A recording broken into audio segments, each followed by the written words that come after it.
क्या अमेरिका और यूक्रेन मिलके रशिया की खुफिया जानकारी निकालेंगे? हां, बिल्कुल सही। न्यूज यही है कि डोनाल्ड ट्रंप के एडमिनिस्ट्रेशन ने यूक्रेन के साथ टारगेटिंग डेटा शेयर करना शुरू कर दिया है। क्यों?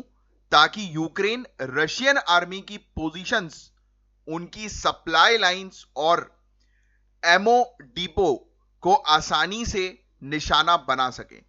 यानी कि कहां पर उनके वेपन्स रखे जाते हैं, कहां पर उनकी आर्मी जो है वो स्टेशनड है, हर एक चीज का डेटा। तो अमेरिका यूक्रेन के साथ मिलकर रशिया की खुफिया जानकारी निकाल रहा है। रशिया के मिलिट्री जो पोजीशंस है वो कहां कहां पर है, उनके जो वेयर हाउसेस हैं वेपन्स के वो कहां कहां पर है, हर एक चीज का डेटा। इनका सबसे बड़ा फायदा मिलेगा टोमाहॉक क्रूज मिसाइल्स और ब्रिमस्टोन म्यूनिशन को। अब सुनिए, ये टारगेटिंग डेटा क्या होता है और ये इतना इंपॉर्टेंट क्यों है। सिंपल तरीके से समझाऊं तो टारगेटिंग डेटा बेसिकली खुफिया जानकारी होती है। ये कहां से आती है? देखो, सैटेलाइट से, स्पाई प्लेन से और इंटेलिजेंस एजेंसी से। इसमें एग्जैक्ट लैटिट्यूड लॉन्जिट्यूड, उस टारगेट की नेचर, जैसे कि उसकी फैक्ट्री है कि मिलिट्री कैंप है, हर एक जानकारी सब कुछ होती है, सिक्योरिटी डिटेल सब कुछ।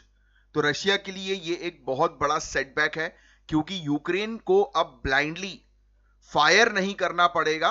उन्हें पता होगा कि कौन सा टारगेट सबसे जरूरी है और इससे वॉर का आउटकम जो है वो बदल सकता है। तो इस प्रकार से यूक्रेन और अमेरिका मिलकर रशिया को टारगेट कर रहे हैं और अमेरिका इस तरीके से खुफिया जानकारी जो है वो यूक्रेन को प्रदान करके रशिया के ऊपर जो है वो अटैक करवाने की प्लानिंग कर रहा है।